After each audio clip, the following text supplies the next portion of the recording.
Pessoal, vamos começar? Então, o que eu preparei para hoje é a gente começar a analisar a questão do spin do elétron, né?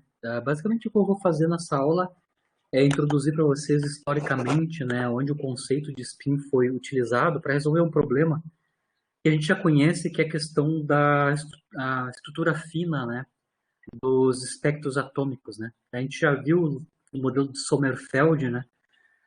Que é uma extensão do modelo do Bohr. A gente conseguiu, através do modelo Sommerfeld, a versão relativística, na verdade, né, conseguir descrever a estrutura fina do átomo de hidrogênio, né, os subníveis que aparecem quando a gente submete a precisão, né, à medida do espectro, tanto do hidrogênio quanto para outros átomos, né. A princípio, a estrutura de níveis, subníveis, é bem entendida, ou bem descrita pelo modelo semiclássico do Sommerfeld, né, na versão relativística. Mas, experimentalmente, isso não vai ficar, não vai ser verdade sempre, né? Em algum momento, a estrutura de nível, de subníveis nos espectros atômicos fica um pouco mais complicados e estão fora de descrição pelo modelo antigo do Sommerfeld, né? Então, o pessoal, no início do século 20, anos 25, por aí, tentou construir hipóteses, né, de onde vinha, né, de qual é que é a origem desses subníveis, né, quando a gente está analisando a estrutura fina do espectro dos átomos. Né? Mas antes um pouquinho, lembrando que eu só vou adiantar, né, que spin, no caso, é o momento angular intrínseco da partícula, né? Então, se eu estou fazendo o caso da analogia clássica, né, o spin nada mais é, do ponto de vista de um corpo rígido clássico, que tem estrutura, né, que tem dimensão, seria o momento angular relativo a um eixo de rotação que passa pelo seu centro de massa, né? Então, um objeto que orbita, um corpo rígido que orbita um centro de rotação, ele tem tanto o momento angular orbital, que a gente sabe calcular, mas também ele tem um momento angular próprio dele, né? Devido à rotação sobre o seu próprio eixo. O spin nada mais é que a versão quântica desse ente clássico, que é o momento angular de rotação em torno do seu próprio eixo para um corpo rígido. Eu vou mostrar quais é que são as limitações da gente levar a analogia clássica até as últimas consequências. Lembrando que o elétron ele é pontual, né? Até hoje é consistente como sendo pontual. Então a analogia clássica não temos como levar ela a ferro e fogo, como eu vou mostrar para vocês, mas fica essa contextualização do que é um spin. Né? Para objetos macroscópicos seria esse momento angular relativo à rotação sobre o seu próprio eixo. Né?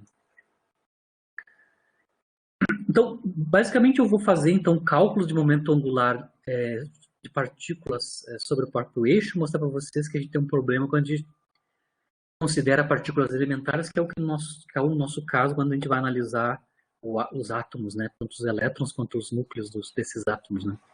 Então, em mecânica clássica, a gente pode calcular o momento angular de uma partícula, conhecido o seu momento de inércia aí, e a sua velocidade de rotação, né? A ômega, velocidade de rotação.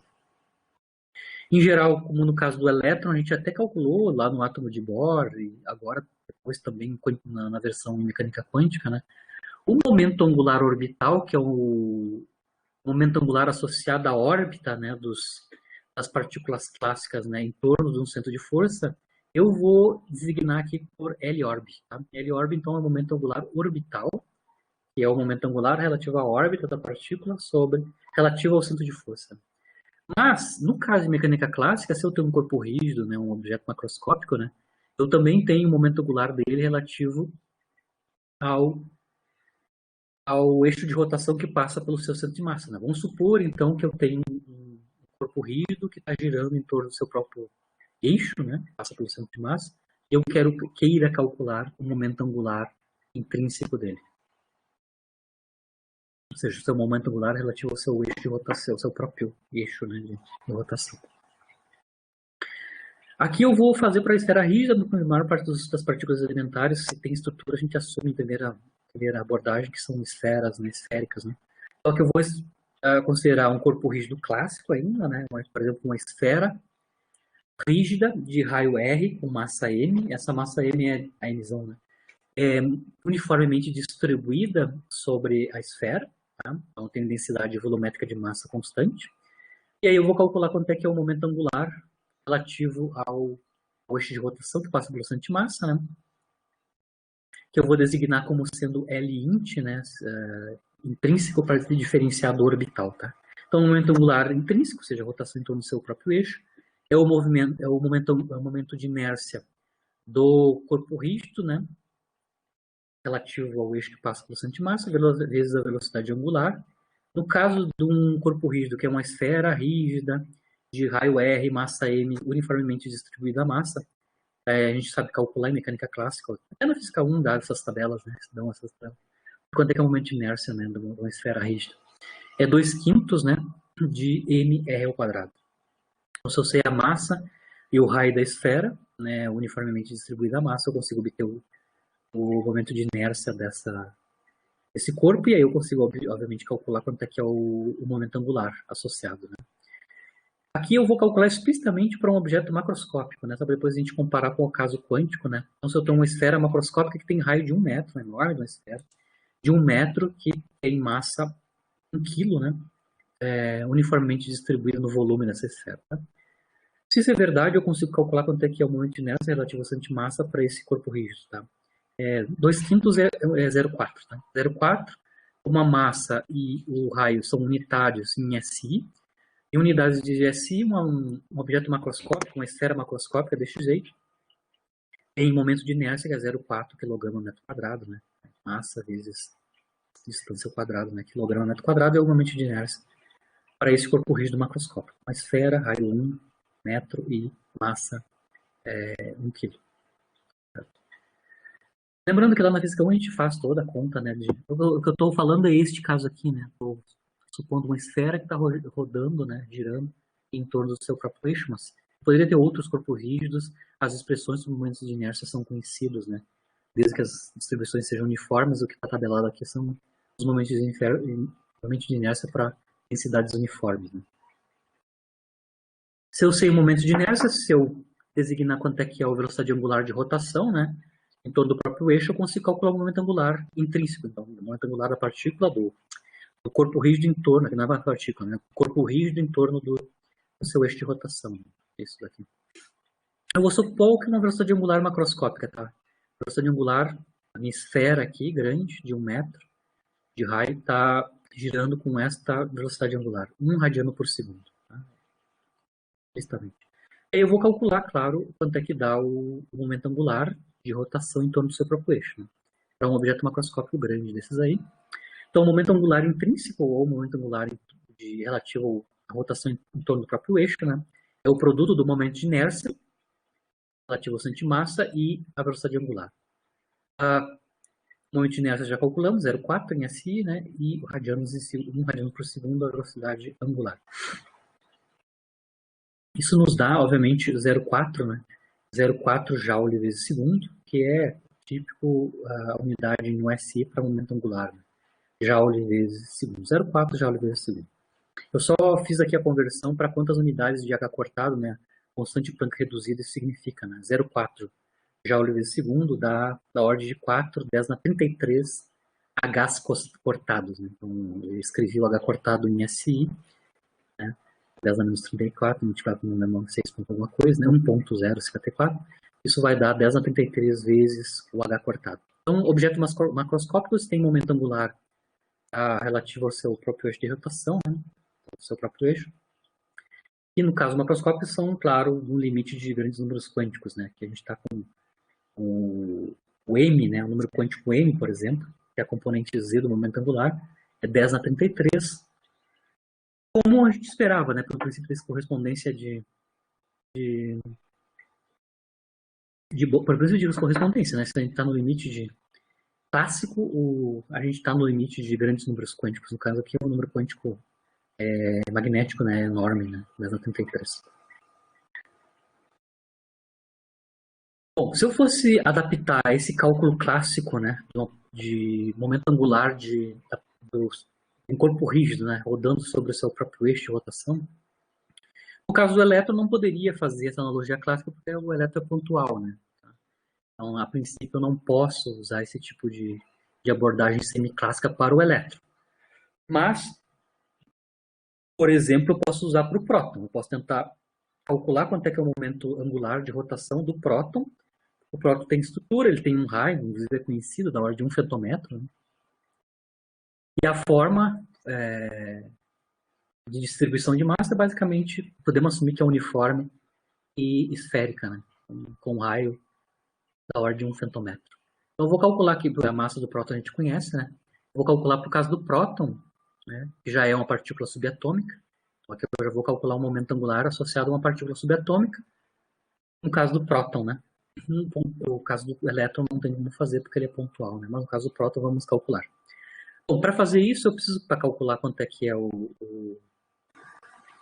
momento angular, eu tenho que lembrar que em mecânica quântica essas partículas subatômicas têm momento angular que são quantizados. Então a gente sabe que o componente z do momento angular só existe em números inteiros, né, de h cortado, e o módulo do momento angular total de uma partícula, né, de um objeto, ele é proporcional à raiz quadrada de L mais 1, onde L é o número quântico azimutal, vezes h cortado. Então, são ordens de h cortado. Então, aqui eu vou assumir que esse próton tem um momento angular que tem ordem de grandeza que é da ordem de 1h cortado, que é o mínimo, né?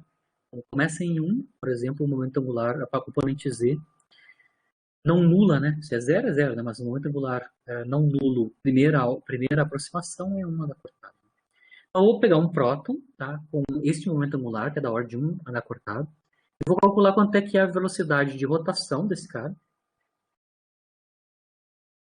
e qual é que é a velocidade tangencial no equador do próton assumido como sendo uma esfera, certo? Então, primeiro eu vou calcular quanto é que é o momento de inércia do próton explicitamente, né? Então, o momento de inércia, assumindo que o próton é uma esfera, né, uniforme, C2/5 de m, massa do próton, raio do próton ao quadrado. Então, o 2/5 é 0,4, massa do próton em quilos, né, é 1,67 10 na menos 27. Raio do próton é 1 femtometro, lembrando que 1 femtometro é 10 na menos 15 metros, né? Então 10 na menos 15 metros ao quadrado.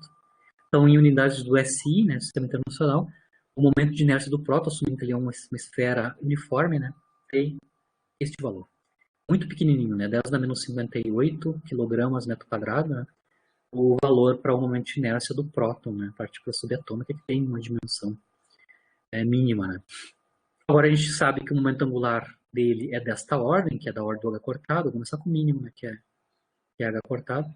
Vamos obter quanto é que é a velocidade de rotação. Tá? Então tem um próton com momento angular já quantizado, uma unidade de h cortado. Quanto é que seria a velocidade de rotação, né? Rotação. Isso, basicamente, como o momento de inércia, o momento angular é I vezes ômega, né? Então, eu consigo obter a velocidade angular de rotação em torno do seu próprio eixo, né? Fazendo a razão entre o momento angular intrínseco pelo momento de inércia do próton. Aqui eu vou escrever o momento angular, H cortado, né, em termos em SI, porque o momento de inércia está em SI. Né? Então, colocamos o H cortado em unidades de joule segundo, esse é 1.054 10 a menos 34 joule vezes segundo, né? E aqui está o momento de inércia que eu acabei de calcular. A ordem de grandeza disso é da ordem de 10 na 23 radianos por segundo. 23 radianos por segundo, né? Esse é o ômega, né? 2π sobre ômega é o período de rotação. Vocês veem que o período dele é pequeno comparado com dada a ordem de grandeza da velocidade angular. Né? Então, eu vou ter um período que é tipicamente 10 a menos 23 radianos por segundo. Esse negócio, esse próton, tendo um momento angular da ordem de 1 h cortado, ele gira com uma velocidade angular brutal, certo? Ou seja, o período, vocês conseguem ver, o período é 10 a menos 23 segundos. Ou seja, o tempo para dar uma volta completa, um giro completo, é 10 na menos 23 segundos. É inimaginável. Mas agora eu vou calcular, tá, conseguimos calcular. Agora eu quero calcular quanto é que é, dado essa velocidade angular para o próton, qual é que é a velocidade tangencial, né, o vetor velocidade tangencial, o modo dele, no equador do próton, que eu estou assumindo que o próton é uma esfera, né. Então, no equador do próton, quanto é que é a velocidade tangencial. Tá? Como a gente está assumindo que a velocidade angular é constante, né, o ômega é esse valor aqui, né, eu consigo calcular qual é que é a velocidade tangencial no equador do próton. Né? Esse valor que eu vou obter aqui é o mesmo para o nêutron, tá? Porque a massa do nêutron é muito parecida com a do próton e o raio não muda muita coisa. Então as ordens de grandezas valem tanto para o próton quanto para o nêutron. A velocidade tangencial no equador do próton é a velocidade angular dele, de rotação, em torno do seu próprio eixo, vezes o seu raio, né? Então nós calculamos, é 10 a 23 radianos por segundo a velocidade angular, multiplicado pelo raio do próton, que é 10 na 15, menos 15 metros, né? Isso nos dá uma velocidade no equador do próton, a velocidade tangencial no equador do próton, né? Que é desta ordem, né? 1.6, 10 na 8. Lembrando que 3, 10 na 8 é a velocidade da luz, né? Então, esse valor de velocidade tangencial no equador já é mais que metade da velocidade da luz, certo? Isso para 1h cortado. Tá? Se eu aumentar para 2h cortado, eu já estou quebrando a relatividade especial. Para 2h cortado, a velocidade no equador do próton seria maior que a velocidade da luz, certo? Seria 1 ponto alguma coisa, né? 1.06, uma coisa assim. Dobro disso, né? Dobro disso. Certo? Então, nós temos um problema quando a gente está tentando usar a analogia semiclássica, né, ou clássica, para as partículas subatômicas. Eu fiz aqui o caso do próton, que ele tem dimensão, mas a gente vê que a velocidade no equador e a própria velocidade de rotação, né, já começa a violar a relatividade especial, né, velocidades maiores ou da ordem da velocidade da luz, né. Eu não vou nem comentar isso daqui, isso é um outro assunto, né, para quem quer estudar, né. Na relatividade especial, o conceito de corpo rígido clássico se perde, né? Porque antes de chegar nessa velocidade aqui, o corpo rígido já se esbroa, né? Por efeito de maré, né? Então, o próprio conceito de corpo rígido não existe, na verdade, em relatividade geral. Tem um outro conceito que é parecido com o corpo rígido, né? Na relatividade especial, inclusive o Born, né? Max Born, é uma das pessoas que construíram o conceito, né, de como é que a gente trata corpos rígidos ou o equivalente deles, né, em relatividade especial. Certo? Isso só para motivar para vocês que não dá para andar fazendo muita analogia clássica, né, de um corpo rígido rodando sobre o seu próprio eixo, né. Eu tenho problema de interpretação, né, disso do ponto de vista da relatividade especial. Né. Então, o que eu vou fazer aqui, basicamente, é a evolução histórica, né, dar o contexto histórico em que o conceito de spin, ou seja, rotação em torno do próprio eixo, né, uma propriedade particular do elétron, né, aparece. Né? Como eu tinha falado antes, então aqui eu vou atacar os aspectos históricos, né, do momento angular intrínseco do elétron, que é o do spin. Então, eu estava falando para vocês, quando o pessoal estava fazendo mensuração com alta precisão, já no início do século XX, né, dos espectros atômicos, tanto do hidrogênio quanto dos atômicos, né, a gente mostrou que existe uma estrutura fina, além da grossa, né, que, do ponto de vista de modelagem, no início do século XX, o modelo de Sommerfeld dava conta, o modelo relativístico. Né? Ele conseguia fazer isso porque o Sommerfeld justamente introduziu um outro número quântico além do número quântico principal N do Bohr. Né? Então, para ele conseguir descrever subníveis além do N, ele teve que construir um outro número quântico, né, que é o L, certo? Então, ele usou órbitas elípticas, quantizou os movimentos radiais e orbitais dessas órbitas elípticas, e com isso ele construiu dois números quânticos, um é um número quântico principal e o outro é o número quântico azimutal L. Ele combinando esses dois números quânticos, o principal e o L, claro, na versão relativística, a gente até analisou qual é que foi a história toda do Sommerfeld. Mas resumindo, ele conseguiu descrever a parte de subestrutura, né, estrutura fina, usando o modelo relativístico, quando ele considera movimentos relativísticos do elétron na sua órbita elíptica, né, mas fazendo uso de um número quântico a mais. Então, a ideia do Sommerfeld foi introduzir uma regra de quantização adicional, de maneira que ele tem dois números quânticos, e com esses dois números quânticos ele consegue jogar e construir a estrutura de subnível. Né. Isso funcionava bem, para o átomo de hidrogênio parecia muito bem, Mas quando foi feita uma medida de precisão, tanto do átomo de hidrogênio, né, no seu espectro, quanto de outros átomos, a concordância com o modelo de Sommerfeld já começou a dar problema. Tá? Então, o número de linhas que era observado nos subníveis, né, dos átomos era maior que o previsto, ou seja, tinha mais subníveis do que o previsto pelo Sommerfeld. Lembrando que o Sommerfeld brincava com dois números quânticos para conseguir. Hoje a gente entende na nossa linguagem, né, o que acontece é construção de degenerescências dos níveis de energia, né? Então, a gente já viu na aula passada, no caso do átomo de hidrogênio, né?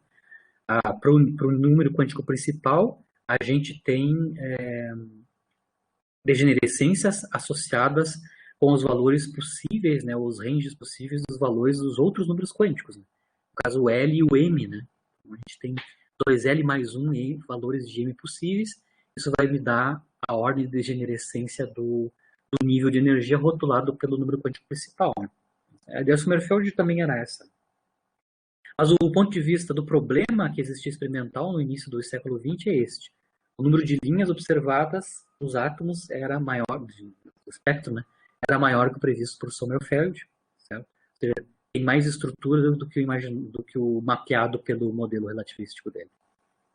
Então, teve propostas de como é que se explicaria, né, daria conta desse resultado experimental. Um dos propositores, né, que tentou dar uma explicação de por que ocorrem essas novas linhas, né, foi o Pauli, isso foi em 1925, o Wolfgang Pauli. Então, tanto para descrever essa estrutura fina observada adicional, tanto para conciliar a tabela periódica com o princípio de exclusão criado por ele mesmo, né, pelo próprio Pauli, né, ele sugeriu, então, que além dos números quânticos que a gente já conhecia para o átomo de hidrogênio, né, o principal, o azimutal, e o magnético, que dá todas as degenerescências, ou seja, todos os subníveis já são obtidos a partir do M, né, por exemplo, a multiplicidade do número quântico M, né, para aumentar, claro, a degenerescência, ou seja, para aumentar o número de linhas, né, no espectro, o Pauli assumiu que o elétron então possuía um quarto número quântico, mais um, né, e só podia ter dois valores. Basicamente, o que o Pauli está fazendo aqui é um replay, né, uma remasterização, é um remake do Sommerfeld, né? Então ele imagina que se ele introduzir um novo número quântico, isso vai introduzir, claro, um aumento da degenerescência, né? Claro que ele tem que vincular, não pode explodir, né? Então ele ainda está vinculando que só pode assumir dois valores, esse novo número quântico, mas aí ele consegue, jogando com os valores possíveis desse número quântico com dois valores, ele consegue cobrir multiplicidades maiores ou degenerescências de ordem maior do que a gente obteria só com os três números quânticos já conhecidos. Essa é a ideia do Pauli original. Lembrando que a ideia é muito parecida com a ideia do Sommerfeld, né, da introdução de novos números quânticos. Né. Claro que ele tem que dar uma interpretação para esse novo número quântico. No caso do Sommerfeld, o L, né, ele apareceu na quantização da parte radial, né, o número L, o número quântico L, no caso do Bohr ou Sommerfeld, ele aplicou uma regra de quantização na parte radial que não existia no modelo do Bohr. Então, o número quântico L aparece quando ele quantiza uma direção espacial, que é a direção radial. O Pauli estava pensando que esse novo número quântico, esse quarto número quântico, claro, ele tem que estar associado com uma regra de quantização baseado nas regras gerais lá de Wilson Sommerfeld. Né? Então, alguma coordenada, entre aspas, deve estar sendo quantizada para dar esse novo número quântico. Como a gente já cobriu tudo, né? Na órbita, se a gente está fazendo modelo semiclássico, a gente já cobriu todas as dimensões espaciais, tanto na radial quanto na angular, né? O Paulo estava imaginando que esse número quântico era resultado da quantização da coordenada temporal, né, numa teoria relativística. Lembrando que no caso da relatividade especial, né, do Einstein, né, a coordenada tempo tem igual papel que as coordenadas espaciais, né? Tanto que a relatividade especial é uma teoria do espaço-tempo, né? Então, o espaço e o tempo estão em pé de igualdade, né? Então, o Pauli foi imaginando que esse quarto número quântico viria de uma regra de quantização e a dimensão que sobrou para ser quantizada era a coordenada temporal, né? Explicitamente. Mas não mandou muito essa ideia, que era bem abstrata, do Pauli. Né? mas só para mapear o que o Pauli tinha proposto, tem lógica, né? Tem um novo número quântico, esse número quântico tem que vir de uma quantização, como já está tudo quantizado, as dimensões espaciais, deveria vir de uma quantização de coordenadas temporais, né? Em relatividade especial. Né? Andando com esses anos 25, no mesmo ano de 25, Goldschmidt e Uhlenbeck propuseram que esse quarto número quântico proposto pelo Pauli era a componente Z, tá? Ou seja, que tem associado o número quântico ms, né, o magnético S, né, de um momento angular intrínseco do elétron. Certo?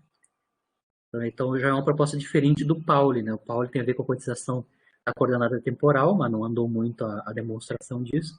Então o Goldschmidt e o Uhlenbeck propuseram então que isso não era coordenadas espaciais, mas sim uma quantização de um momento angular intrínseco do elétron, ou seja, um movimento de rotação em torno do seu próprio eixo, que não tem sentido do ponto de vista clássico, né? O elétron não tem dimensão, né? Ele é pontual. Mas é a proposta do Goldschmidt e Uhlenbeck. Né?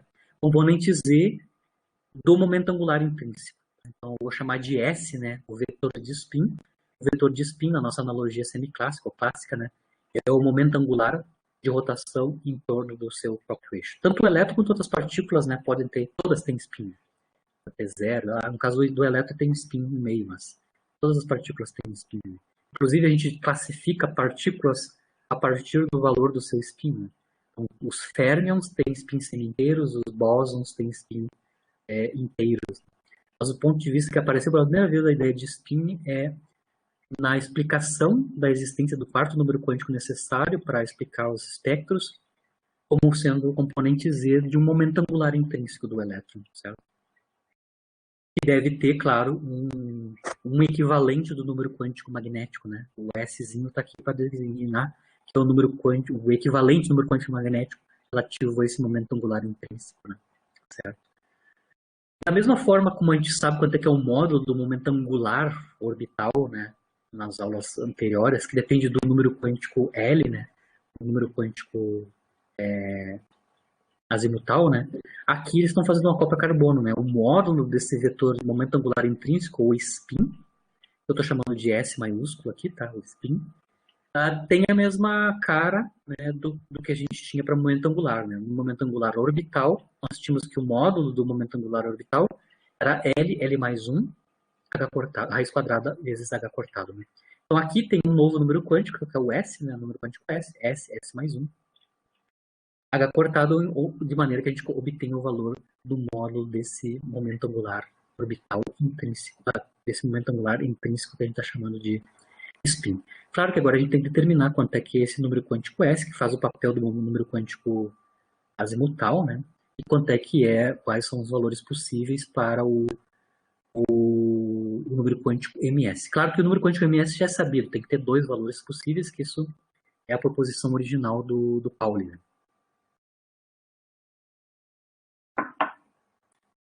Então vamos lá.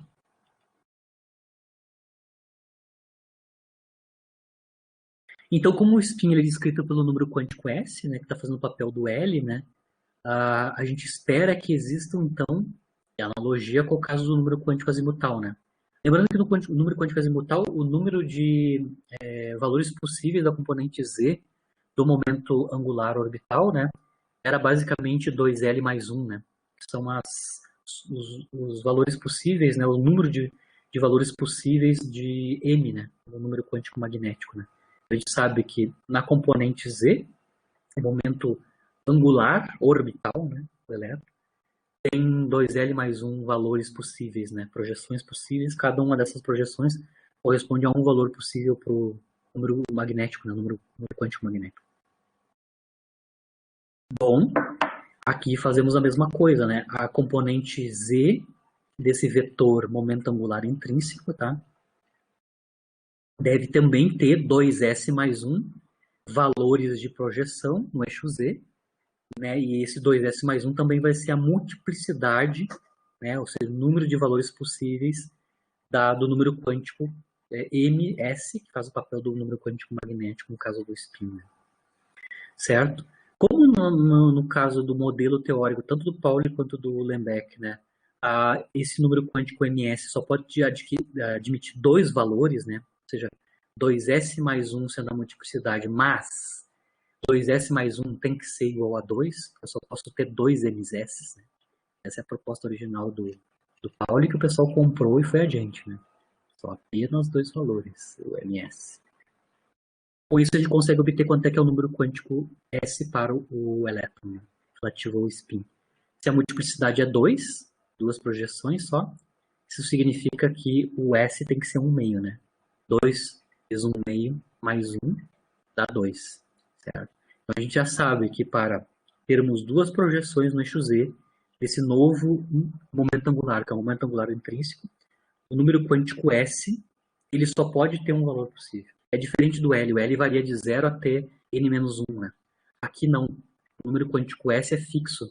É 1 meio para o caso dos elétrons e dos átomos.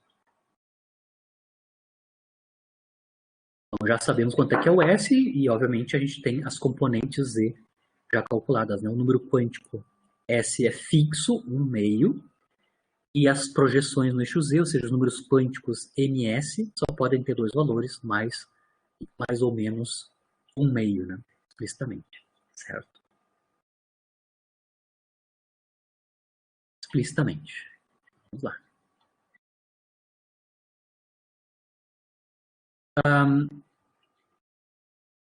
Além de explicar aquela estrutura fina, a introdução desse número quântico adicional, né, a componente, o número quântico associado à componente Z do spin, né, do elétron, questão da tabela periódica, ele resolveu um problema também experimental, que é o famoso experimento do Stern-Gerlach, que é de 22, né. Esse experimento aqui estava tentando originalmente determinar demonstrar experimentalmente, na verdade, testar experimentalmente a hipótese de quantização do momento angular, a quantização do L, né? Eles montaram experimentos de maneira que eles poderiam mapear a quantização do momento angular das partículas, tá? Mas só que deu errado, deu ruim esse experimento de 22. Lembra que em 22 não existia não tinha sido introduzido o conceito de spin ainda, né?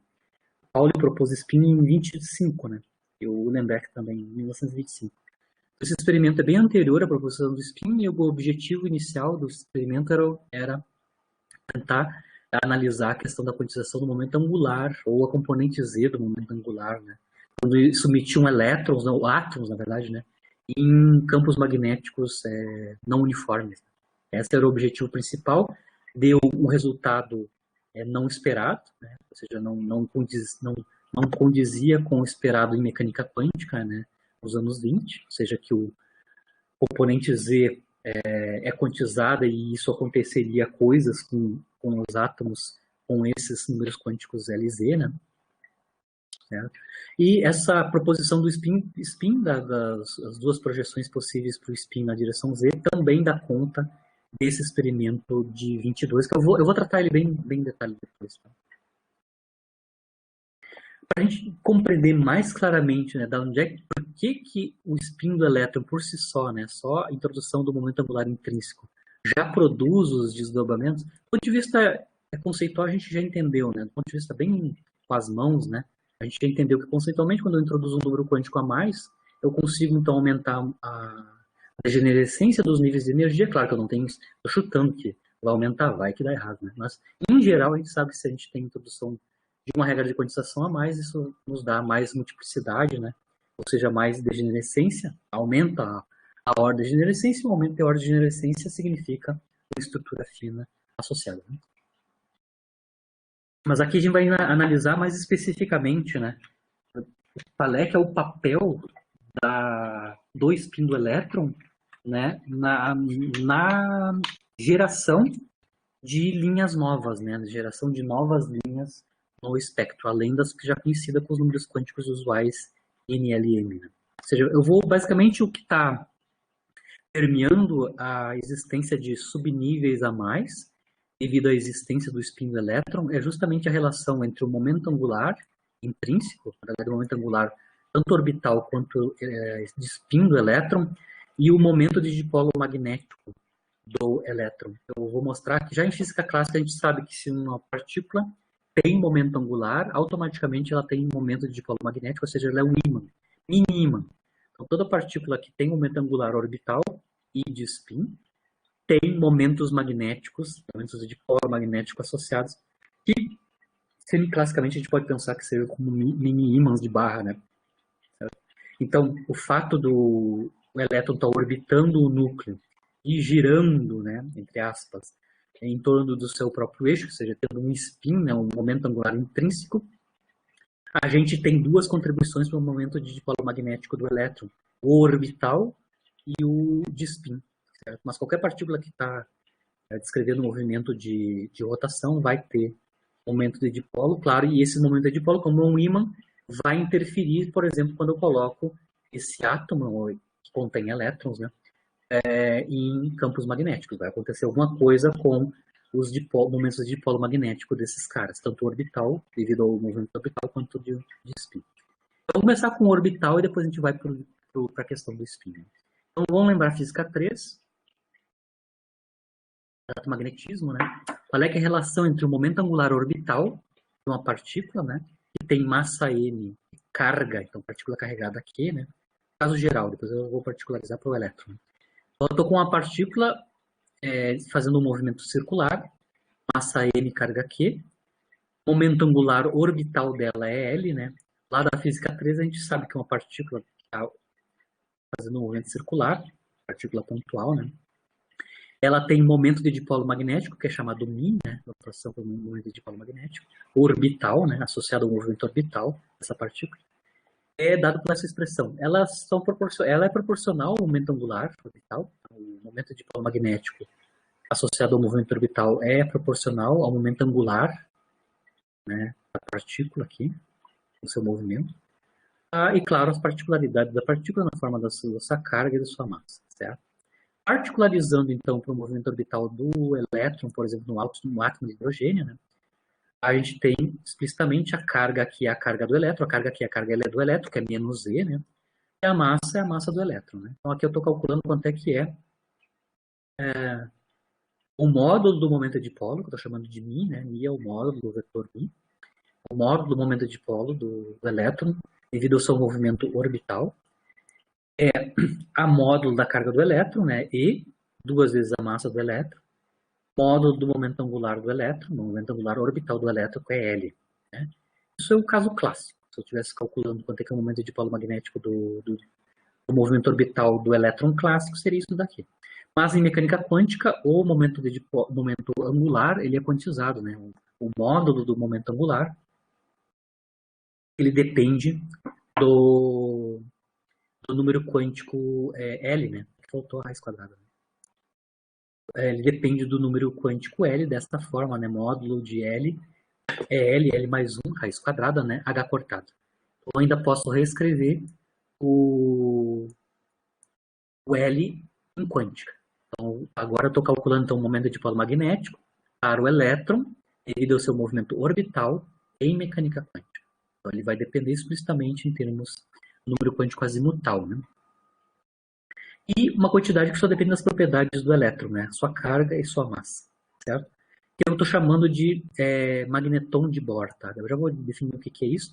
Mas a menos dos números quânticos, do número quântico L aqui, tudo que está sendo relativo ao elétron e que tem unidade de momento de polo magnético, né?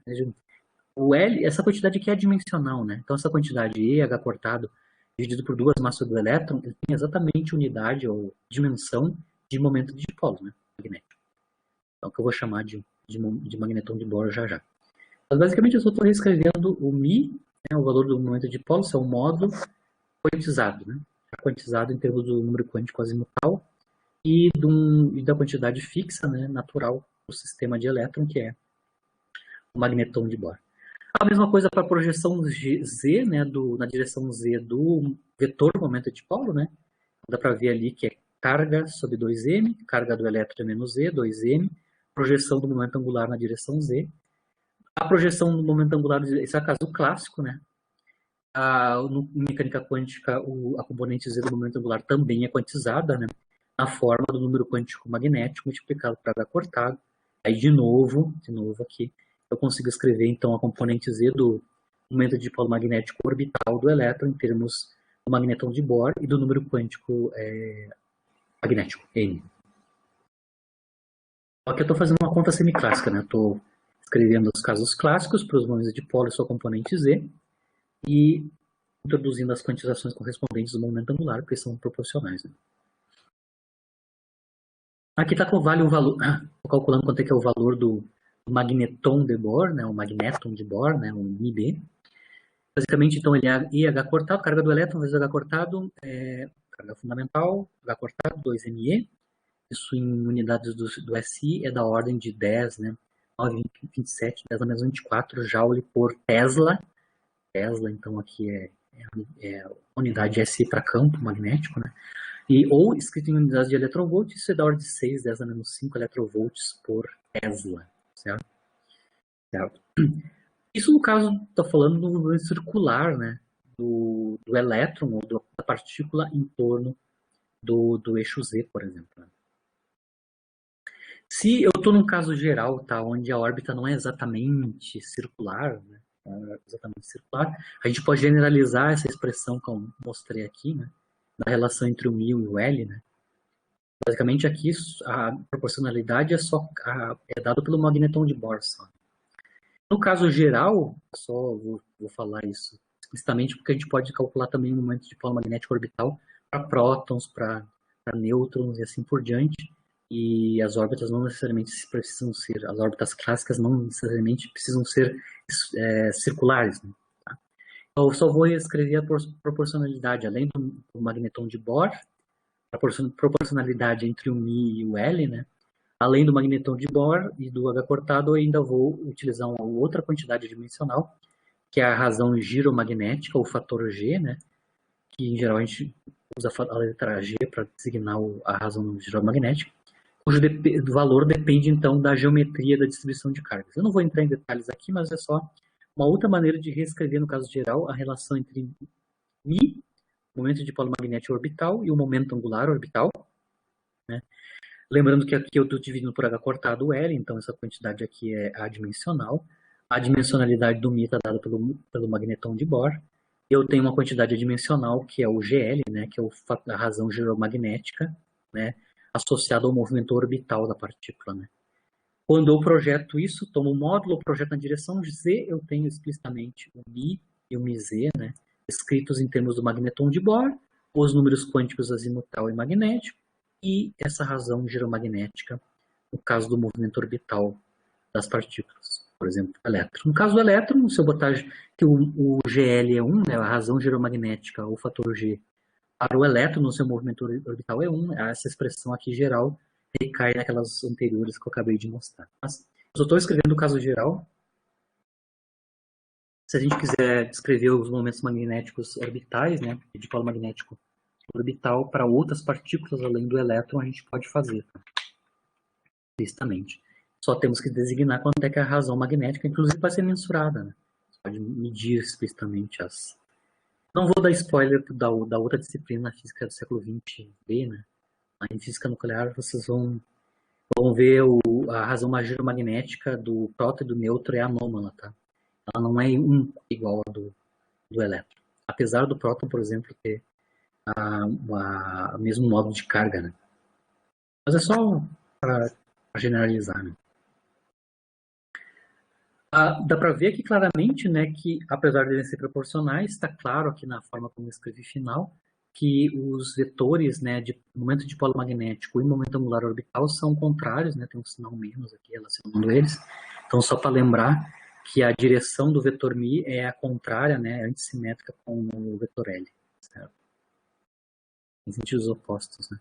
Mas igual, como consequência, como o momento angular e a componente Z do momento angular são quantizados, a gente sabe que os μs, né, os momentos de polo associado ao movimento orbital do elétron ou das partículas, vão ser quantizados também, né? Certo?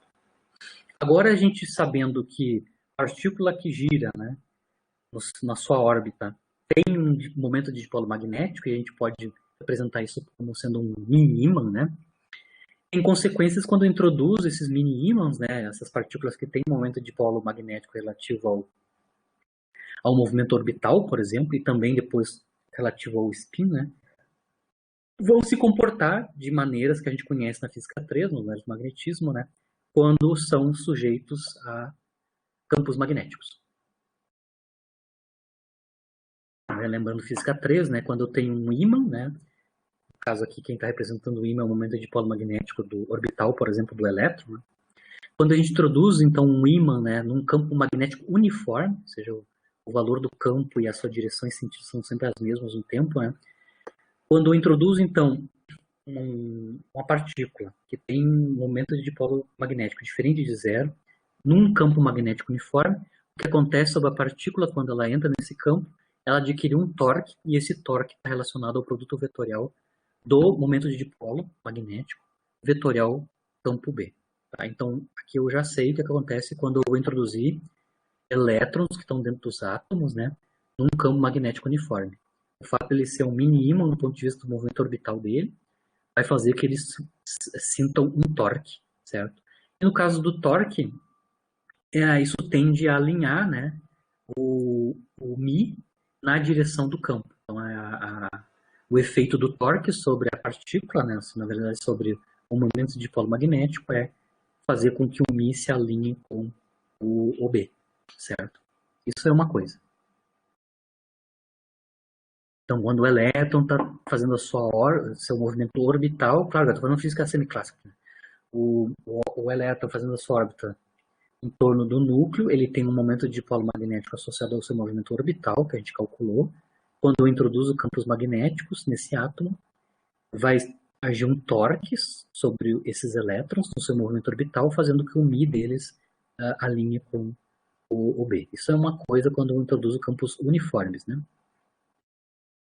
Se eu estou pensando o giro do elétron, o spin, né, indo até as últimas consequências da analogia clássica, né, que o elétron tem também um momento angular intrínseco em torno do seu próprio eixo, mesmo que seja isso, né? Se eu tenho um corpo rígido assim, está girando, um corpo rígido está girando, né? É uma partícula carregada, então um corpo rígido carregado, girando em torno do seu próprio eixo. O efeito do torque tem outro sentido, tá? No caso, quando é movimento orbital, basicamente o alinhamento do Mi com a direção do campo. Se eu estou pensando no momento de dipolo magnético associado ao movimento spin, ou seja, o momento angular intrínseco, acontece outra coisa, tá? Para o momento magnético associado ao spin do elétron, ao invés de alinhar com o campo, o que acontece é ele vai precessionar, né? O efeito do torque vai fazer que o ímãzinho, ou o momento de dipolo magnético associado ao spin, né, faça um movimento de precessão, então, em torno da direção do campo magnético beta. Então, acontece duas coisas aqui relativas aos momentos de dipolo, né? Orbital e de spin. Orbital, se introduz o campo, alinha o momento de dipolo orbital com o campo. O momento de dipolo magnético associado ao movimento de spin, como ele está girando, o efeito é fazer com que o ímã, né, ou o vetor momento de dipolo associado ao spin, precessione em torno do campo magnético. Certo? Então, vou mostrar aqui a figura que fica mais claro, vou aumentar um pouquinho os dois casos. Né? Aqui eu estou com um movimento orbital apenas do elétron. O momento de dipolo magnético dele orbital pode ser pensado como um ímã, né? Quando a gente introduz o campo B, então surge um torque, né? Um torque sobre a partícula, né? E no sentido de alinhar o vetor momento de dipolo com o campo, certo? Isso para o orbital. Aqui no caso da representação para o momento de dipolo associado ao spin, né? Aqui está mostrando um ímã girando, né? Isso seria a representação pictórica do momento de dipolo associado ao movimento de spin, né? O giro em torno do seu próprio eixo, né? Aí o efeito é outro, quando eu introduzo o B, o que acontece é ele fica precessionando, né? Esse imãzinho aqui fica precessionando aqui em torno da direção do campo B, basicamente. O efeito do torque é este. Né? Então, no orbital, o efeito do torque é alinhar o Mi. E no caso do intrínseco, né? O torque precessiona o momento de dipolo associado ao spin. Muito bem. Entendemos como é que funciona, então, os dois casos, né? A relação entre o Mi e o L, né? Lembrando que lá também no eletromagnetismo, né, se eu estou com um momento de dipolo magnético para uma partícula e eu introduzo ela num campo B, vai surgir associado à introdução do campo B, que é um campo eletromagnético, né, uma energia potencial associada, né, associada então à interação do momento de dipolo magnético com o campo B. E lá no eletromagnetismo o pessoal prova, né, mostra que a energia potencial associada é o negativo do produto escalar μB, né? No caso, se o campo magnético uniforme está na direção Z, aí a energia potencial é um pouco mais simples de calcular, né? Então é basicamente só os produtos das componentes Z, né? Tanto do momento de dipolo quanto do campo magnético, né? Então, menos o produto das componentes Z de μ e de B. Mas sempre que eu introduzo um campo magnético, uma partícula que tem um momento de dipolo magnético, vai acontecer o surgimento então, de uma energia potencial associada a essa interação do momento de dipolo com o campo, né?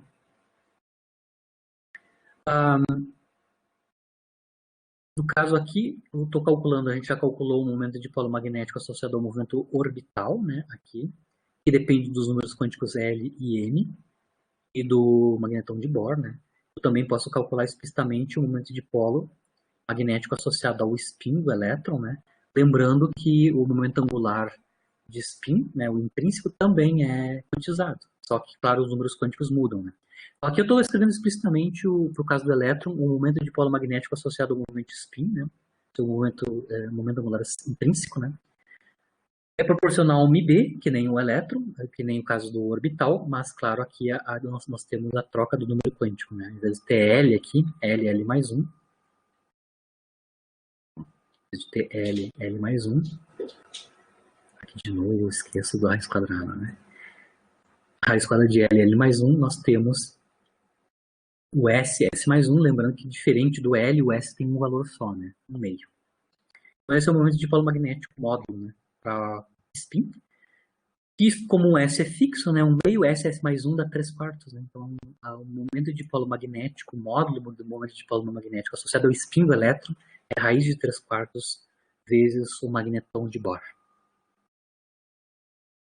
Também, por analogia, né, o momento de dipolo componente Z, a projeção Z do momento de dipolo magnético associado ao spin, né, o ímã girando, né, é proporcional, então, ao magnetão de Bohr e, claro, o número quântico ms, né, que é o número de projeções possíveis do spin, do vetor de spin, do momento angular intrínseco, que são só dois valores possíveis, né, mais ou menos 1/2. Então eu tenho que o μs é mais ou menos 1/2 de μ magnetão de Bohr, né?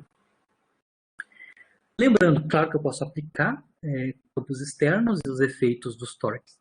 A gente conhece, tanto para o movimento orbital quanto para o movimento de spin, né? Rotação em torno do próprio eixo. Mas eu não preciso nem colocar campos externos para ver efeitos dos momentos de dipolo magnético, tanto de orbital quanto de spin dos elétrons, nos átomos, tá? Porque naturalmente os elétrons já estão sujeitos a um campo magnético natural, permanente, do núcleo. Lembrando que o núcleo, se eu inverter a ideia, né, eu posso pensar que ao invés de os elétrons estar orbitando em torno do núcleo, eu posso pensar que eu fixo um sistema de coordenadas no elétron e vejo o que acontece com o núcleo. Mas, de qualquer maneira, os núcleos, como eles têm carga positiva, eu até fiz a continha para o próton, por exemplo, ali, né? Eu até consigo calcular quanto é que é o momento angular orbital, o momento angular intrínseco do próton girando em torno do seu próprio eixo, né? Se é da ordem cortada, até consigo calcular os valores semiclássicos da velocidade angular, etc. Né? Mas, lembrando, o núcleo, então, fornece um campo magnético, claro, alguns núcleos, tá? Tem alguns que não fornecem. Alguns núcleos fornecem campo magnético para os elétrons, né? Como eles, lembra? Como eles são partículas carregadas, né? Em movimento. Né? Lembrando que o próton o núcleo é constituído de prótons e nêutrons, sendo que os prótons têm carga, né? E lembrando que, além de ter carga, ambos, prótons e nêutrons, têm momento angular intrínseco, igual ao do elétron.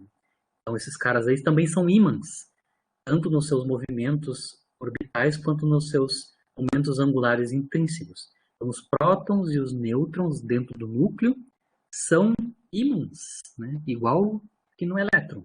E isso fornece, obviamente, um campo magnético que os elétrons no átomo estão naturalmente imersos. Tá? Então, eu não preciso nem introduzir campo externo para ver o surgimento, né, tanto do alinhamento do momento de polo magnético dos elétrons orbitais, as órbitas, quanto na sua precessão do seu momento de polo associado com o spin. Isso já ocorre naturalmente mesmo sem campo externo, porque o núcleo, alguns núcleos já dão um campo magnético para os elétrons orbitais, né, certo? Então a gente sabe que num átomo os elétrons, né, então são submetidos a um campo magnético que nem precisa ser externo, é do próprio núcleo, né, resultante do movimento relativo entre os elétrons e o núcleo. A ideia sempre é que, como os prótons e os núcleos os prótons e os nêutrons do núcleo têm os seus spins e os seus movimentos, os meus momentos angulares orbitais, eles vão ter momentos de dipolo magnético e, obviamente, eles fornecem, né, um campo magnético para os elétrons orbitais. A interação entre o spin eletrônico, só o spin, né, o momento magnético de spin, né, do elétron com este campo natural, né, do núcleo, né, tem valores diferentes se o elétron está portando números distintos do número quântico ms. Né? Então, um elétron com número quântico ms mais um meio se comporta de maneira diferente do que um elétron com número quântico ms menos um meio, sujeito ao mesmo campo, né? Só porque vocês conseguem ver por quê, né? A direção do momento de polo magnético vai mudar, né? Aqui explicitamente está claro, né? Se eu mudo o ms, as duas projeções possíveis para o ms vão dar projeções no eixo z do momento de polo magnético diferentes, né? Um está apontando uma direção e outro na outra direção, relativo ao eixo de quantização z, né? Então, o número quântico ms separa, né, os comportamentos dos elétrons dentro do núcleo, na interação com o núcleo, né, através das duas projeções possíveis do número quântico ms. Então, eu distingo um do outro, porque os momentos de polo magnético relativo ao spin para um e o outro são distintos. Automaticamente isso vai nos dar maior degenerescência, né? E para o mesmo nível de energia, eu tenho duas autofunções, né, associadas a esses dois estados, o spin do elétron, mais um meio e menos um meio, para o número quântico ms. Então, esse desdobramento, né, dos níveis de energia que vão ocorrer devido à introdução de uma multiplicidade 2, né, no número quântico ms, vai levar ao aumento necessário, verificado experimentalmente, das linhas, né, espectrais na estrutura fina dos espectros dos átomos, né? Que foi o ponto de partida da proposição do spin lá pelo Pauli e também pelo Olenek, né? O Goldschmidt. Certo?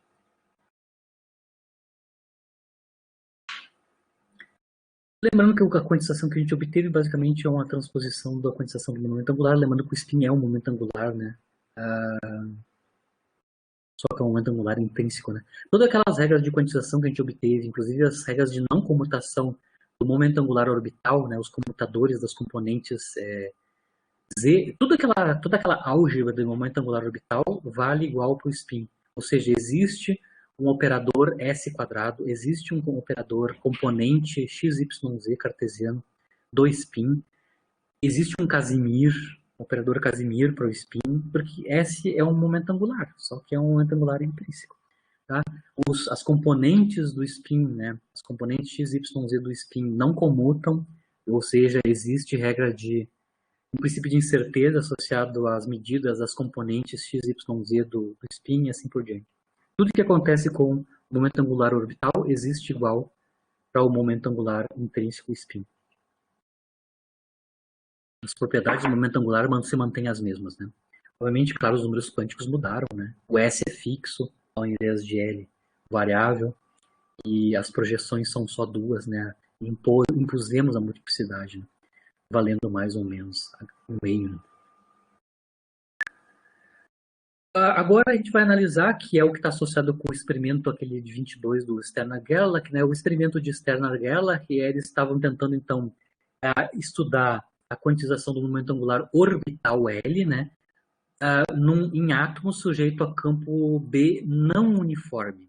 Então, eu analisei agora com vocês agora há pouco, era o torque, né, que ocorre quando a gente introduz campos externos, né, uniformes. Então, tem um torque, alinhamento com o B, no caso orbital, e o movimento de precessão, no caso do movimento de polo associado ao spin. O experimento de Stern-Gerlach relaciona campos magnéticos não uniformes. Quando eu introduzo um campo magnético não uniforme para partículas que têm momento de dipolo magnético não nulo, acontece uma coisa a mais, tá? Eu já vou tratar. Mas basicamente o que a gente vai discutir agora é, sabendo que o elétron no átomo, né, os elétrons no átomo, tem momentos de dipolo orbital e magnético, a gente sabe o que acontece com um e com o outro quando a gente coloca campo uniforme. Agora eu vou ver as mesmas propriedades do momento de dipolo magnético quando eu introduzo esses átomos, né, e os elétrons estão dentro desses átomos, em campos não uniformes. Tá?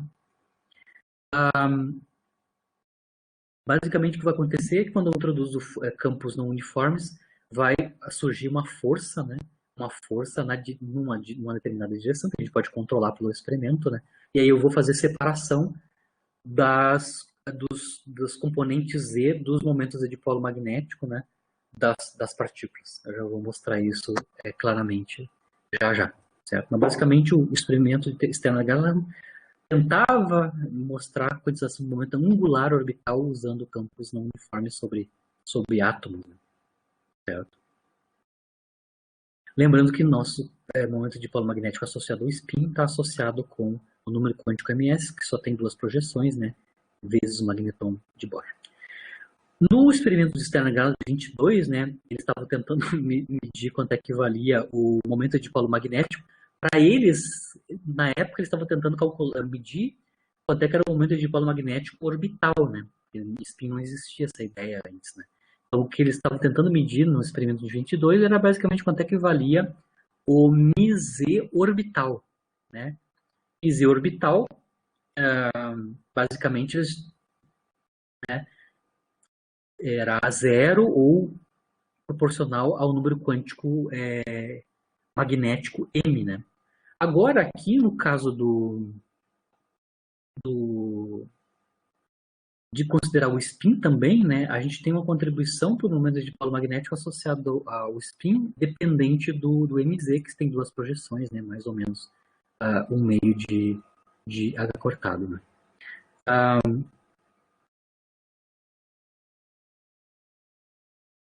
Em geral, o que eles obtinham lá, na verdade, o Mi era multiplicado por 2, né, o G, né, o fator de giro magnético, por causa do elétron, né, no caso do seu movimento orbital, era 2 e não um meio de MB, como a gente esperaria. Né?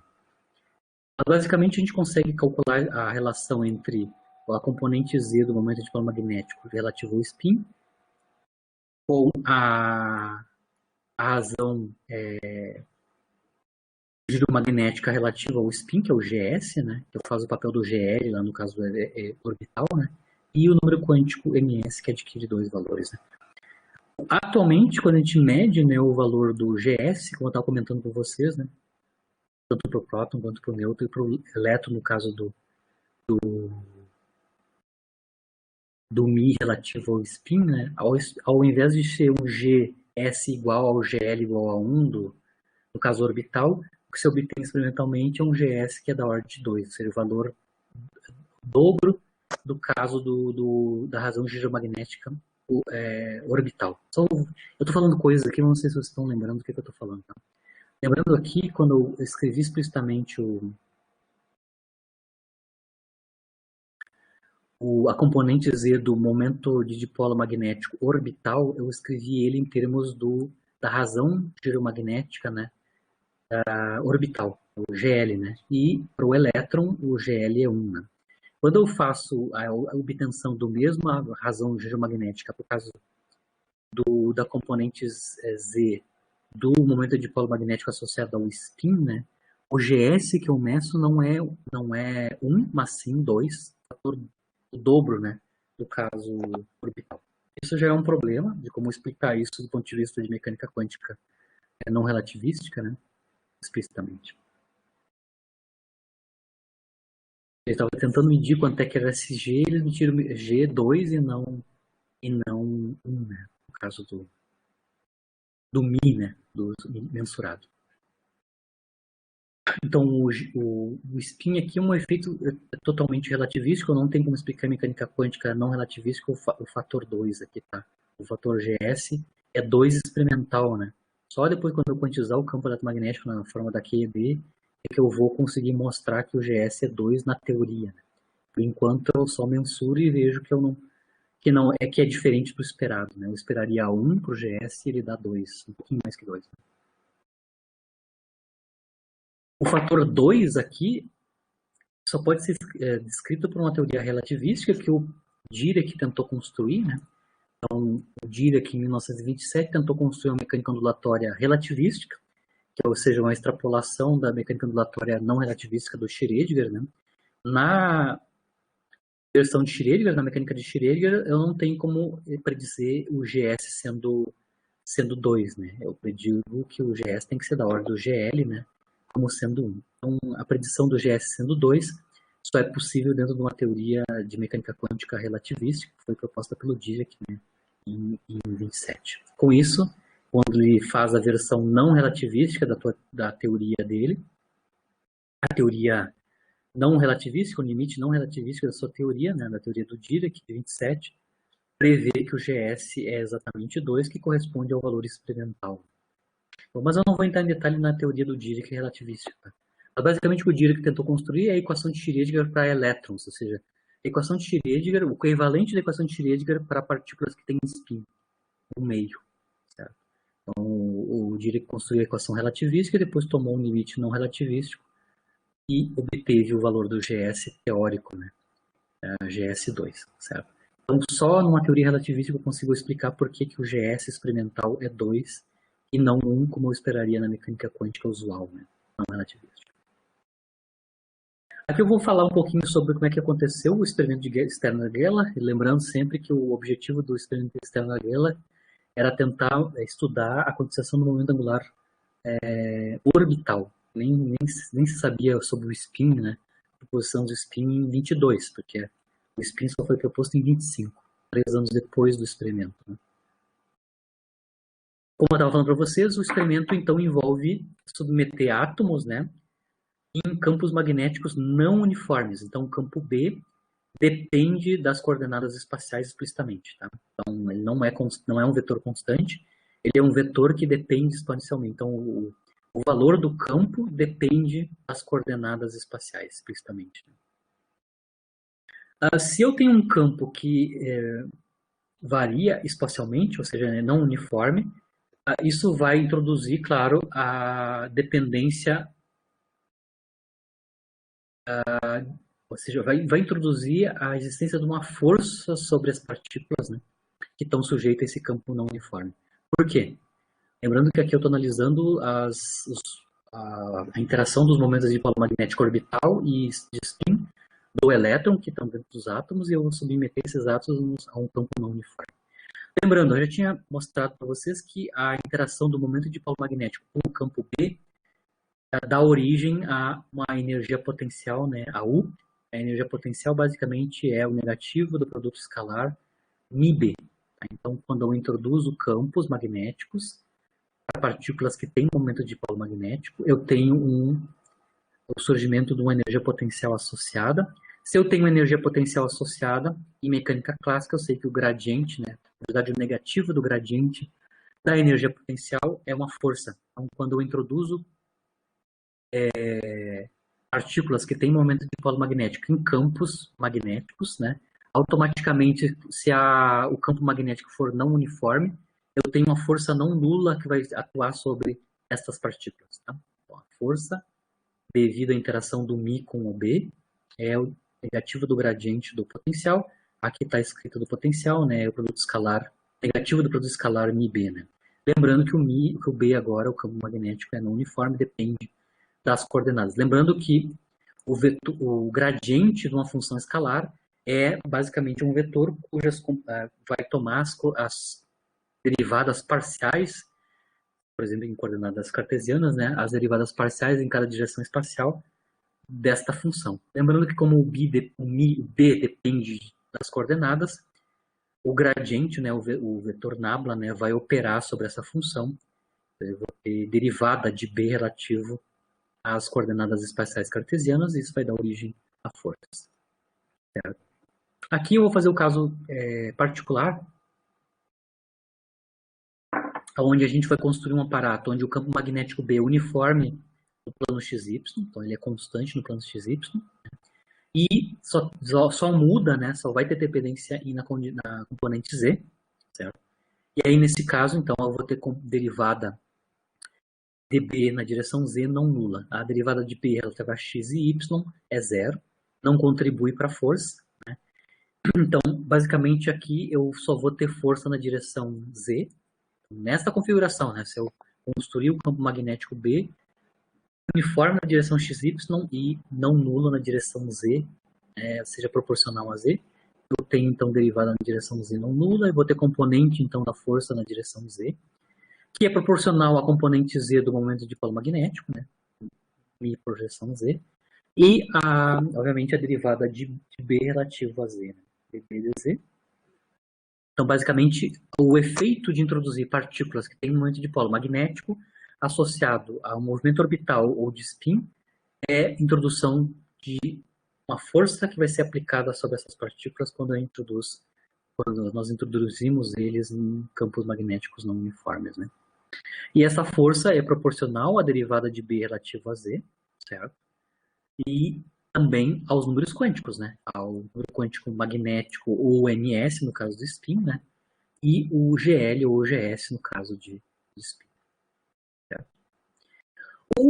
Aqui está a figura, né, do aparato, o aparato experimental do Sterner-Geller, né? Como é que eles faziam, né? A introdução do campo magnético. O que a gente tem aqui é um forno, né? Onde nesse forno a gente tem átomos, né, que vão ser provenientes desse forno. No caso do Sterner-Geller, eles usaram átomos de prata. Tá? Então eles geram um feixe de átomos de prata, que eles são colimados, tá? Um colimador. E é esse feixe de átomos de prata são colimados e aí são introduzidos num campo magnético não uniforme, com aquela característica que eu falei para vocês, né? Constante na direção XY, mas variando com Z na direção Z, certo? Variando na direção Z, não uniforme. Aqui o campo está montado de maneira que o componente Z do campo magnético aumente gradualmente com Z. Então, o dB/dZ é positivo definido aqui no eixo Z. E aí vamos coletar as partículas, né, os átomos, numa placa coletora. Então eu tenho um feixe de átomos, introduzem eles num campo magnético não uniforme, desta forma, onde ele é não uniforme na direção Z, e é coletado os átomos num aparato. Lembrando que como os átomos vão estar sujeitos a forças, né, forças na direção Z, porque eles têm momentos de dipolo magnético, né, tanto orbital quanto de spin, o que a gente pretende ver aqui, supostamente vai ver, é separação, né? Separação dos átomos que têm diferentes componentes de momento magnético, né? Tanto orbital quanto de spin. Então, o que é esperado, dependendo das configurações iniciais aqui dos momentos de dipolo magnético dos elétrons nos átomos, vai ocorrer separação deles devido às forças, né? E vão ter, né, direções diferentes, né, dependendo do valor de μ para cada caso. Aqui eu tenho um segundo exemplo onde eu tenho um zoom de quando as diferentes configurações dos momentos de polo dos átomos estão passando pelo o campo magnético não uniforme na direção Z. Aqui eu tenho o feixe é uma mistureba, né? O feixe é uma mistura de direções de momentos de polo. Não tem ninguém alinhado. Tá? Lembrando que eu só poderia alinhar ele se eu submetesse esses átomos a um campo magnético uniforme, que eu teria um torque, o torque ia alinhar os μ's com o B. Mas como não, eles vieram de um forno, né? Então estão energias cinéticas típicas térmicas, né? Eles têm diferentes direções e sentidos do Mi, né? Então eu posso ter diferentes valores, por exemplo, o momento angular orbital, a componente Z, né? Os M's podem ser 0, pode ser menos 1, 1, etc. Por exemplo, se o L for 1, né? Se o momento angular orbital for 1, eu posso ter 3 valores possíveis para o número quântico Z e diferentes orientações, né? Diferentes orientações possíveis para o Mi. Lembrando, quando eu estou quantizando, né, obviamente eu tenho 3 projeções possíveis na direção Z para os momentos de polos magnéticos, né? Na direção Z, 0 e contrária à direção Z. A direção Z. Então, essa mistureba com as 3 possibilidades, né, de momento de magnético orbital, né, de polo magnético orbital, quando a gente cruza aqui, eles vão estar sujeitos a forças, né? Esses Mi's vão gerar forças. Dependendo do sinal do M, né? Dependendo do sinal do M, a força vai ser aplicada em direções diferentes, ou seja, em sentidos diferentes na direção Z, né? Então, para Mi's que estão associados com M positivo, a força é para cima, M igual a 0, força nula, M igual a menos 1, força para baixo. Então, eu posso as diferentes as configurações dos Mi's da mistureba, quando passa pelo campo não uniforme, eu vejo uma separação, né? Uma separação dos átomos com diferentes valores de M, né? De número quântico magnético, no aparato. Isso é o que o Stirner-Gellert queria fazer. Ele estava usando esse aparato para separar, eles pretendiam, né, que houvesse uma separação de 3 feixes de átomos, né, cada um deles referentes a um valor do número quântico M, né, o magnético, associado, por exemplo, a um átomo que tem um elétron que está com L igual a 1, por exemplo, né, que tem esses 3 valores de M. Tá? Mas o que eles esperariam é que este aparato é capaz de separar componentes de momento de polo magnético orbital, né, associado aos diferentes números quânticos magnéticos. Né? Então, eles separariam, e se eles obtivessem, por exemplo, três figuras de concentração, né, em cima, aqui, aqui e aqui, de um certo sentido, eles estavam demonstrando, né, que experimentalmente, ou mostrando experimentalmente, que a quantização do momento angular na componente Z é verificada experimentalmente, é consistente com a verificação experimental. Então era isso mais ou menos que eles estavam tentando fazer. Era usar esse aparato e eles teriam, então, a predição teórica. Né? A predição teórica é que quando esses átomos passam aí, eles vão gerar diferentes concentrações de átomos na placa coletora com um número de multiplicidades sabido, que deve ser consistente com a quantização de momento angular na direção Z. Isso, lembrando, ele é 22, não se falava em spin. O momento de dipolo magnético que eles estavam associando aqui, para esse aparato experimental, era só do momento de dipolo magnético associado ao momento orbital, né, dos elétrons nos átomos. Né. Então, se o L fosse 1, por exemplo, se o momento angular fosse nulo, esquece o spin, né? Se os átomos só tivessem, os elétrons dos átomos só tivessem momento angular orbital, né? Mas se o momento angular orbital dos elétrons fosse 0, por exemplo, um átomo de hidrogênio com o estado fundamental, né? Que o L é 0, né? N igual a 1, L igual a 0. O que eu esperaria, obviamente, era uma concentração, né? Um único feixe central aqui, né? Porque o único valor possível para o M seria M igual a 0, então a direção aqui seria não defletida, né? Só teria uma concentração de todo mundo aqui que tem MZ, né? MZ0 aqui no meio, né? No meio do aparato. Né? Se eu vou aumentando L, se for L igual a 1, aí é este caso que eu mostrei na figura, né? Se os átomos estão numa configuração que estão em L igual a 1, eu tenho 3 valores possíveis para o M, isso vai dar, então, 3 projeções, né? 3 concentrações possíveis aqui no aparato. E para L's maiores, claro, a gente teria maiores separações, né? Certo?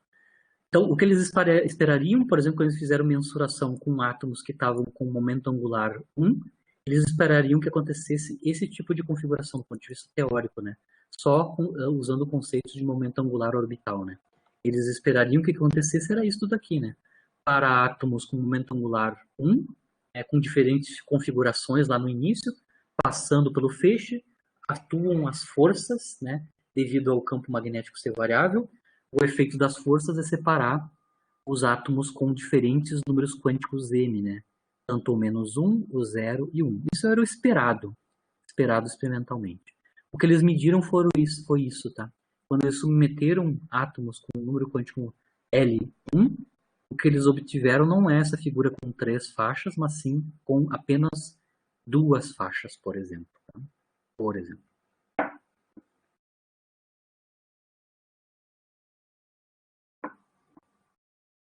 E não é o esperado na teoria se o elétron orbital só tivesse seu momento angular quantizado da forma que a gente conhece, né? Certo?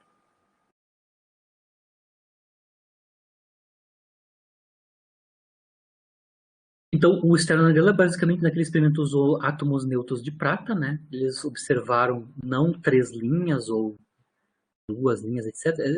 Eles observaram apenas uma linha, né? Uma única linha, no meio, né? Que é mais correspondente à figura do meio aqui da figura B, que é essa daqui, né? Eles obtiveram só essa do meio aqui e as de cima e de baixo não. Certo?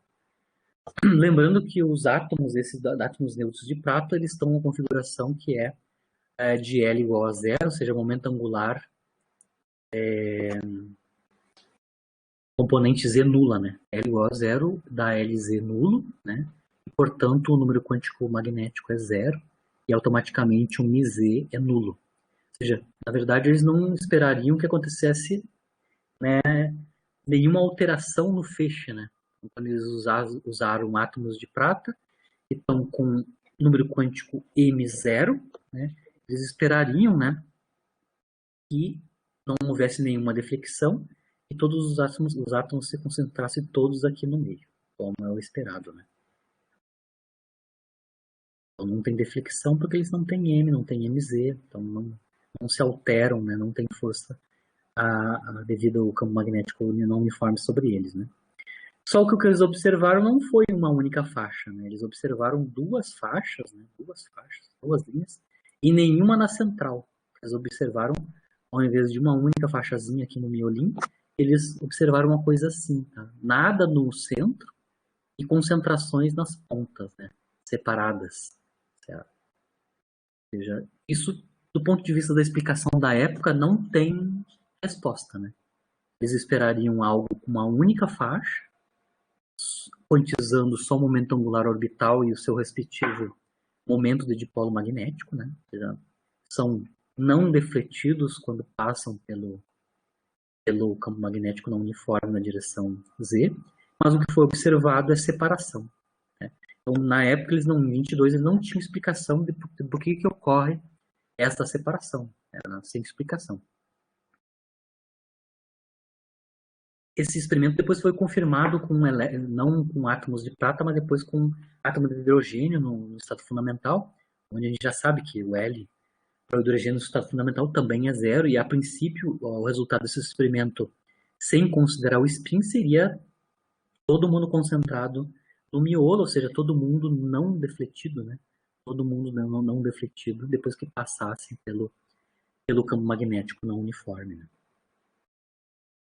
Agora, a posteriori, né, esse experimento do Stern-Geller pode ser explicado por o momento de polo magnético associado ao spin.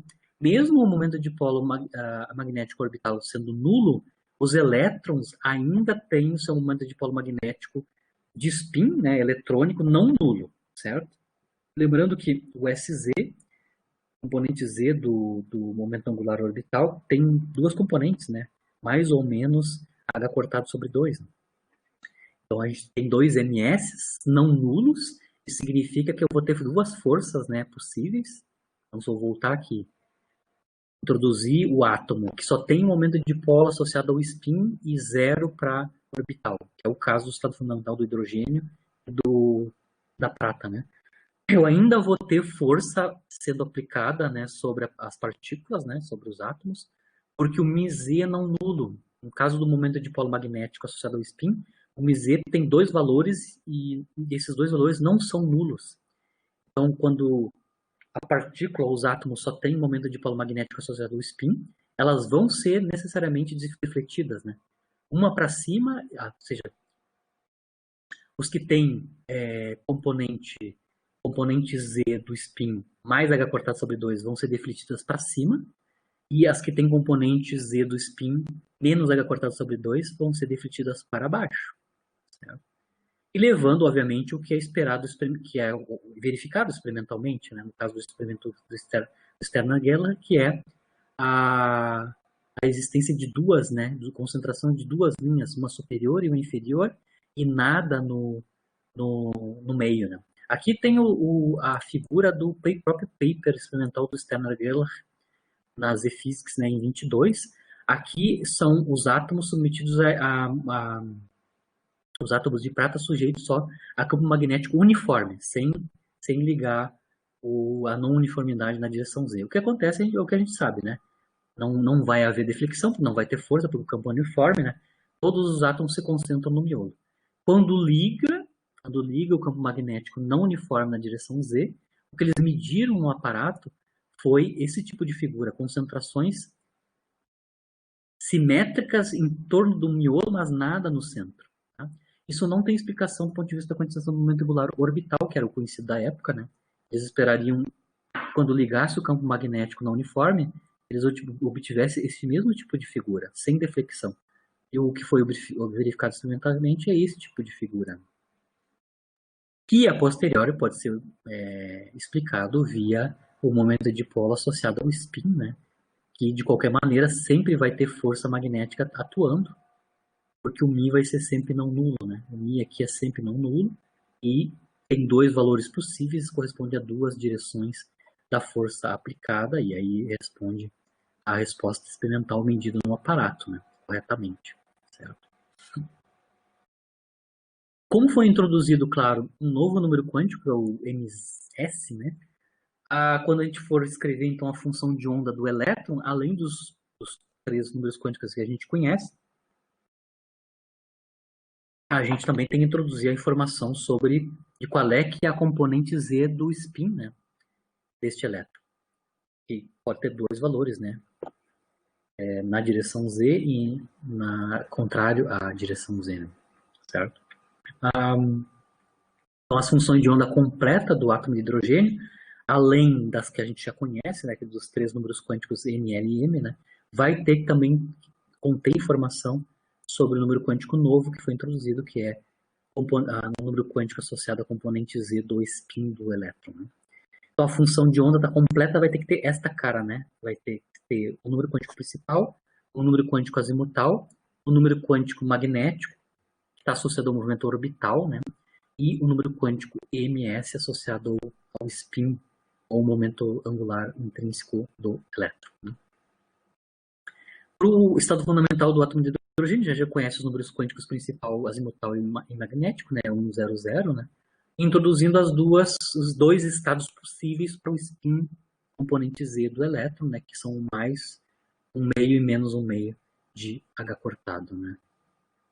Para as componentes Z. Então, para o mesmo nível de energia para o estado fundamental, já aberto em degenerescência até a multiplicidade do número quântico magnético, ainda tem uma dupla multiplicidade associada a qual estado corresponde à componente Z do spin do elétron. Aqui a função de onda completa do átomo de hidrogênio no estado fundamental é basicamente uma superposição, né, dessas duas funções de onda, onde a gente tem os dois números quânticos ms aqui já rotulados, e uma superposição onde as constantes, né, de superposição, a C1 e o C2, basicamente podem ser calculados pela normalização da função de onda. Lembrando que esse módulo de π quadrado integrado no volume tem que dar 1, né? E com isso a gente consegue obter quem são as condições, né, os valores das constantes de normalização quando eu construo a função de onda completa do átomo de hidrogênio no estado fundamental, incluindo as componentes do spin na direção Z. Né? Basicamente, os valores dos módulos quadrados dessas duas constantes têm o mesmo valor e o valor é 1/2. Então, de maneira que o psi quadrado, função de onda completa, seja normalizada com probabilidade total igual a 1, né? As constantes C1 e C2 têm que ser tais que os seus módulos quadrados valham ambas, né, 1/2. Certo? Isso significa, então, explicitamente, né, interpretando essas constantes, né, ou na verdade as constantes módulo quadrado delas, né, que existe então uma probabilidade de 50%. Quando, claro, a gente não determinou quanto é que o spin do elétron, né, explicitamente fazendo uma mensuração, passando ele por campos, né. Se eu não sei, se eu não rotulei eles ainda por passagem em campo, o elétron no átomo está com igual probabilidade, né, 50%, de estar no estado de ms mais 1/2 ou de ms menos 1/2. Os estados são equiprováveis, né, de estar nesses estados de projeção de spin na direção Z. O que a gente vai fazer na aula que vem, encerrando a aula, né, é construir, no caso do elétron, né, ou dos elétrons atômicos, né, o seu momento angular total, que é uma quantidade que existe em mecânica clássica, né, que é a soma do seu momento angular orbital com o seu momento angular intrínseco, ou de giro em torno do seu próprio eixo, né, que é o vetor J. Então, o vetor J maiúsculo é o momento angular total, que é a soma de L mais S, né. A gente vai analisar ele na aula que vem, porque, obviamente, o momento angular total do elétron no átomo tem consequência quando a gente introduz ele nos campos, né, magnéticos e elétricos, né. A gente não falou dos campos elétricos. Mas também posso introduzir os átomos em campos uniformes e não uniformes elétricos e vai ocorrer alterações, né, com esses átomos correspondentemente. Aqui na aula de hoje a gente analisou o que acontece com os momentos de polo magnético quando a gente introduz campos Bs, tanto uniformes quanto não uniformes, né? Então, na aula que vem, o que a gente vai fazer é entender como é que a gente calcula o momento angular total, né, que é a soma do momento angular orbital e do spin, e da interação spin-órbita, que é a interação do momento angular total dos elétrons orbitais com o núcleo, né? Com o núcleo que, lembrando para vocês, nos dão um campo magnético perene, né, dentro do núcleo, né, dentro do átomo, né, em que os elétrons orbitais estão sujeitos, né, permanentemente, além dos campos externos, né. Basicamente, a gente vai, na aula que vem, estudar essas duas coisas, né, o momento angular total, como a gente calcula, como calcula as projeções de J, né, quais as consequências de nós termos um momento angular total relativo à interação desses elétrons, né, que tem esses dois momentos angulares com o núcleo, né, sua interação spin-órbita, né, spin-órbita. Então a gente vai analisar isso na aula que vem, certo? A nossa ideia é, depois que a gente entender a análise do momento angular, é entender como é que a gente constrói na tabela periódica os átomos, né? Então, como é que a gente distribui os elétrons em todos os seus subníveis de energia, né? Correspondentemente, como é que a gente constrói a tabela periódica do ponto de vista da estrutura eletrônica, né? Por enquanto, a gente só modelou átomos de um único elétron, né? A gente vai ter que fazer em algum momento a transição de como é que a gente modela, a gente constrói as funções de onda para átomos de muitos elétrons, né? Então, para isso, a gente vai precisar saber como é que a gente constrói as funções de onda de bósons e férmions, né, mais adiante nas próximas aulas. Na aula que vem a gente vai analisar só a questão da interação spin-órbita e o momento angular total. Vamos encerrar a aula de hoje por aqui. Na aula que vem a gente vai então estudar esses assuntos aqui, certo? Fico à disposição de perguntas, questionamentos e para quem vai